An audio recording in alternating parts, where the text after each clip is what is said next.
bulshada marka raba inay kaarkooda soo doontaan hay'addu waxay u dirtaa fariin lagu weydiinayo qofka kaarkiisa meesha yaala iyo meesha ka doonan lahaa waxa kale bulshada aan ku wacyi gelinayna ama aan ku dhiirigelinayna ama la farayaa bulshada inay ka warhayaan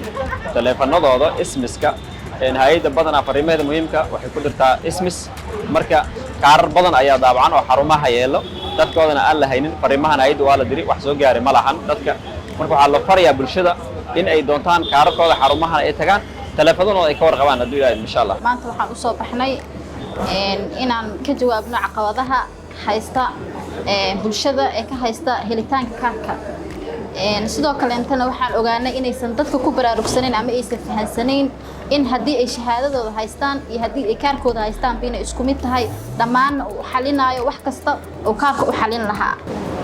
sidoo kale waxaan ka caawinaynaa qaabka ay ku heli lahaayeen shahaadadooda haddii uu qofka isdiiwaan geliyo wuxuu heli karaa shahaadadiisa asigay u xalinaysa wax kasta oo ugu baahnaa kaarka